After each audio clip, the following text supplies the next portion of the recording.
लेकिन सरकार को झुकना पड़ेगा, किसान नहीं झुकने वाले। ये लोग पूरी तैयारी से आए हैं, 26 जनवरी भी यहाँ मनाने की तैयारी हो रही है, ट्रैक्टर रैली निकालेंगे, परेड यहाँ पर निकालेंगे। सरकार को ही झुकना पड़ेगा, 70% पॉपुलेशन है, इन्हीं किसानों ने सरकार बनाई है, तो ये सरकार बना सकते हैं तो सरकार गिरा भी सकते हैं। ये इरादे मजबूत हैं, कोई हटने को तैयार नहीं है। आप देख रहे हैं देश के हर कोने से समर्थन मिल रहा है। उत्तराखंड से इतनी बड़ी संख्या में अभी लोग पहुंचे हैं और मैं भी खुद उत्तराखंड से हूं और यही लगातार आ रही हूं।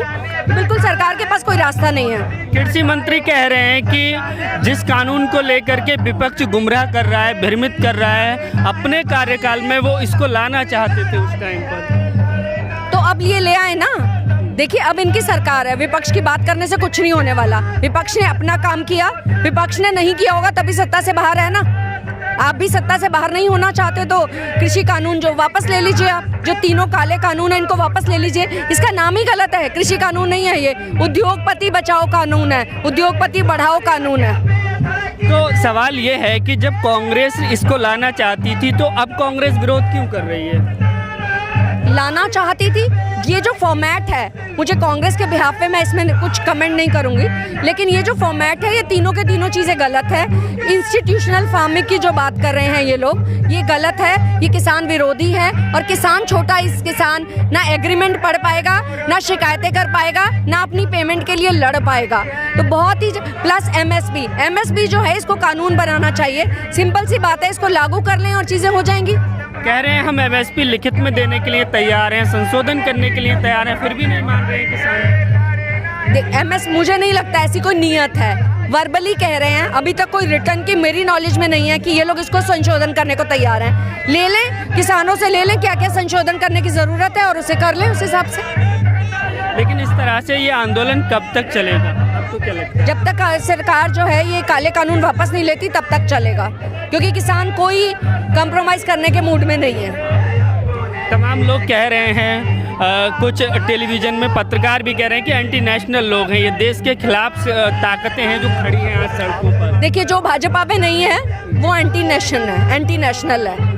जो किसी भी चीज़ का विरोध करता है वो एंटी नेशनल है, उसको वही दे देते हैं। वो हिंदू विरोधी है, राष्ट्र विरोधी है। हमें सर्टिफिकेट नहीं चाहिए इस सरकार से कि हमें अपने देश से कितना प्यार है, हम भारत माता की जय कितनी बार बोलते हैं, हम वंदे मातरम कितनी बार बोलते हैं, कितनी बार हम मंदिर मस्जिद गुरुद्वारों में जाते हैं। हमें उन लोगों से कोई सर्टिफिकेट नहीं चाहिए। ये लोग जो है, जो इनकी बात नहीं मानता है, जो भाजपा के एजेंडे पे नहीं चलता है, उसको राष्ट्र विरोधी का सर्टिफिकेट पकड़ा देते हैं ये लोग। आज वार्ता होने वाली थी लेकिन तारीख बढ़ गई है, कल वार्ता होगी किसानों के साथ, तो क्या लगता है कोई हल निकलेगा? मुझे समझ में नहीं आता कि इनको रद्द करने में प्रॉब्लम क्या है। रद्द कर दें, फ्रेश बात कर लें, किसानों के हाथ में दे दें। जब किसानों का कानून है तो किसानों से पूछेंगे ना। ये लोग कौन होते हैं इन चीज़ों को पूछने वाले? और अब ये लड़ाई खाली किसानों की नहीं है, पूरे देश के उपभोक्ताओं की है। आप भी हैं, हम भी हैं। जब हमें 100 रुपये किलो गेहूँ खरीदनी पड़ेगी तो हम सबको पता चलेगा कि इस काले कानून के साइड इफ़ेक्ट्स क्या है। सरकार ये भी तो कह रही है कि हमारे समर्थन में भी लोग आ रहे हैं, कृषि कानून के समर्थन में भी किसान आ रहे हैं, कुछ किसान संगठन आ रहे हैं। बिल्कुल फर्जी किसान है, क्योंकि हमारे ही उत्तराखंड के एक जो मंत्री हैं, शिक्षा मंत्री, वो हमारे यहाँ से लेके आए थे। जो उनके कार्यकर्ता थे उनको पगड़ियाँ पहनाकर, जो वहाँ का खनन माफिया है, जो वहाँ के सड़कों के ठेकेदार हैं, उन लोगों को पगड़ियाँ पहनाकर किसान बना के यहाँ लाया गया था। उनमें से काफ़ी लोग किसानों से माफ़ी मांग चुके हैं। आज भी नरेंद्र सिंह तोमर जी का बयान आया, कह रहे थे कि भ्रम की स्थिति है, समझाएंगे हम लोगों को। पहले इसको कैंसिल करें फिर समझाएं जो करना है। भाई किसान रोटी खा के खुश हैं, हमें पिज़्ज़ा पास्ता मत दिखाइए। जो हमें 5 साल बाद कोई पिज़्ज़ा पास्ता मिलेगा या नहीं मिलेगा उसका लालच मत दीजिए। किसान अपनी सूखी दाल रोटी से खुश है, उनको वही रहने दीजिए। हमें अच्छे दिन नहीं चाहिए, जैसे दिन है वैसे ही रहने दीजिए। कह रहे हैं कि गंगा की तरह पवित्र नियत है हमारी किसानों के लिए मोदी जी। अगर पवित्र है तो कैंसिल कर दें। क्यों फोर्स क्यों करना चाहते हैं? उनके ऊपर ज़बरदस्ती थोपना क्यों चाहते हैं? किसानों का कानून है, किसान नहीं चाहते हैं, वापस ले लीजिए। पागल तो नहीं है ना? अपने बीवी बच्चे परिवार छोड़ के यहाँ किसान बॉर्डर पे बैठे हैं। एक दिन तो सड़क पर सो के देखें क्या सोना होता है सड़क पर। यहाँ देखें तो हालत तो देखें, वहाँ बैठ के कह रहे हैं ये आतंकवादी हैं, ये पिज़्ज़ा पास्ता खा रहे हैं, ये कर रहे हैं, वो कर रहे हैं। मोदी जी 10 लाख का सूट पहने, हज़ारों करोड़ का प्लेन खरीदे, कोई ना पूछे। इनकी गाड़ियों से, इनके खाने पीने से भी परेशानी हो रही है। किसान सेवा करना जानता है, अपनी बात मनवाना चाहता है और अपनी लड़ाई लड़ना जानता है। यहाँ जोश देख के आप खुद देख सकते हैं कि किसानों में कितना जोश है, कितना आपसी भाईचारा, आपसी प्यार है।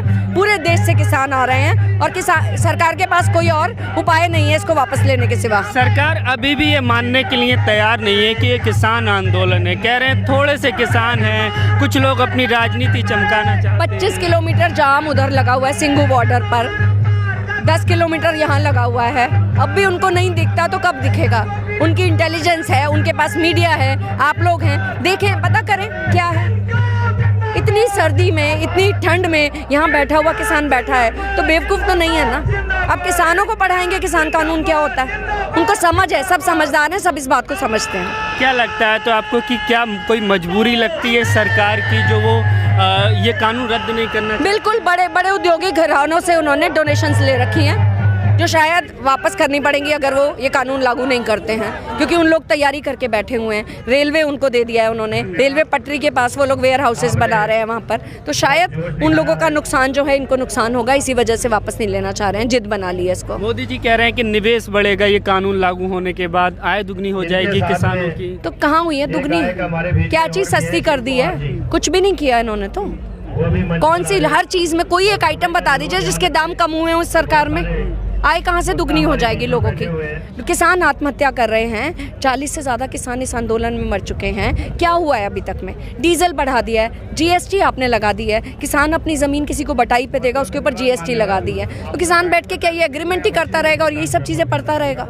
स्मृति ईरानी कह रही थी कि हमारी सरकार किसानों के हित में बहुत काम कर रही है, हज़ारों करोड़ों रुपए दिया गया है किसान सम्मान निधि योजना के तहत और तमाम योजना। पता नहीं कहाँ से है वो, शायद कुछ हिस्सा जो है 1-2% जो इन्होंने कृषि इंश्योरेंस के नाम पे किसानों से लूटा था, उसी का थोड़ा बहुत हिस्सा वापस अगर कर दिया भी हो तो कोई बड़ी बात नहीं है। मुझे तो कितने किस्से याद है, एक बड़ा किसान उसने क्लेम किया था, उसको कुछ फसल में नुकसान हुआ था, 1 रुपये का चेक उस तक पहुंचा, झांसी के किसान का, उसने हाथ जोड़ के वापस कर दिया, भाई मुझे नहीं चाहिए 1 रुपये का, किसान के 1 रुपये के चेक के लिए मैं ये करूँगा। तो ये तो स्थिति है, ये जो दिखाने में किसान की सरकार की कथनी और करनी में बहुत फ़र्क है, जो कि उपभोक्ता फ्रेंडली नहीं है, किसान फ्रेंडली नहीं है, इन लोगों के बारे में नहीं सोचते, कुछ उद्योगपति घरानों के हाथों में नाच रही है। लेकिन अब ऐसा लग रहा है कि सरकार कानून रद्द लेने के तो मूड में नहीं है, लेकिन किसान आंदोलन को तोड़ने की रणनीति बना रही है। जिस तरह से लोगों को आने नहीं दिया जा रहा है दिल्ली, बिल्कुल बहुत लोगों को रोका गया है।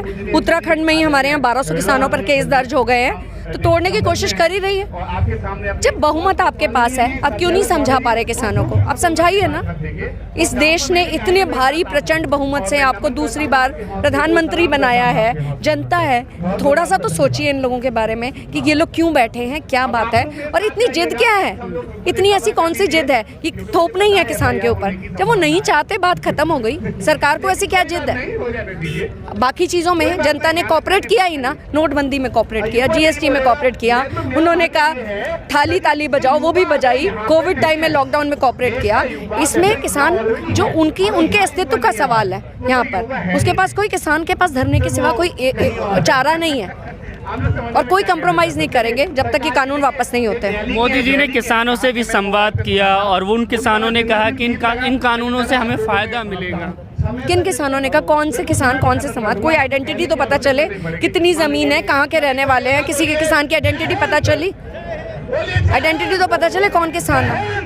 तमाम राज्यों के अलग अलग जो वीडियो कॉन्फ्रेंस वो देखे हैं, वो सब हमें भी देखे हुए। उत्तराखंड से भी बहुत किसान आए, उन सब ने माफिया मांगी हैं बाद में, और हमारे लोगों ने तो उनके ऊपर चूड़ियाँ फेंकने का काम किया। तो क्या लगता है जिस तरह से सरकार कहती है सबका साथ सबका विकास और सबका विश्वास के साथ हमारी सरकार काम कर रही है, ऐसा कुछ नहीं है? नहीं, बिल्कुल वो जो है खुद का साथ है, उद्योगपतियों का साथ है, और उन्हीं का विकास है, आम जनता का विकास नहीं है इसमें कहीं भी। राजनाथ सिंह कह रहे हैं कि कानून लागू होने दीजिए, देखिए 2 साल का वक्त दीजिए, अगर अच्छा ना लगे तो उसके बाद विरोध कीजिए, अगर फायदा ना हो इससे। आप कानून वापस ले लीजिए, किसानों से वार्ता करिए, जो पॉइंट किसान चाहते हैं वो डलवा दीजिए। आपको क्या जल्दी है? बड़ा दिल रखिए, देश के प्रधानमंत्री हैं, मंत्री हैं, होम मिनिस्टर हैं, आप इतने बड़े बड़े मंत्रालय लेके बैठे हुए हैं, सोचिए ना। किसान नहीं चाह रहा, मत थोपिए, वापस ले लीजिए, जिद की क्या बात है इसमें? क्या लगता है सरकार की एक नाक का सवाल बन गया है कि अगर कानून वापस लेती है तो उसकी जो है एक इंसल्ट सी महसूस करेगी? कोई इंसल्ट नहीं, बहुत सरकारें पहले कई कानून वापस हुए हैं, इसमें कोई इंसल्ट वाली कोई बात ही नहीं है। जिसके लिए बनाया है, आप भला चाहते हो ना, किसान नहीं चाहते अपना भला, बात खत्म हो गई। आप समझा नहीं पा रहे हो, आप जो कहना चाह रहे हो एक भी पॉइंट किसानों के फेवर का तो है ही नहीं। कौन किसान जाके एग्रीमेंट में कंप्लेंट करेगा? कह रहे हैं विपक्ष फायदा नहीं होने दे रहा है। विपक्ष तो खत्म ही कर दिया, विपक्ष है ही कहाँ? आप 300 प्लस अपने खुद के प्लस और लोगों के अपने जो साथ में एसोसिएट है, एनडीए के घटक दल के साथ में 400 के करीब आपकी संख्या है, आप नहीं समझा पा रहे हो। विपक्ष क्या कर लेगा? आप तो खुद कांग्रेस मुक्त विपक्ष मुक्त की सरकार की बात करते थे, तो आप इतने लोग एमपी जो हैं वो समझा नहीं पा रहे हैं तो कैसे समझेंगे? बाकी प्रचार में आप समझाते हो तो इसका भी समझा लीजिए।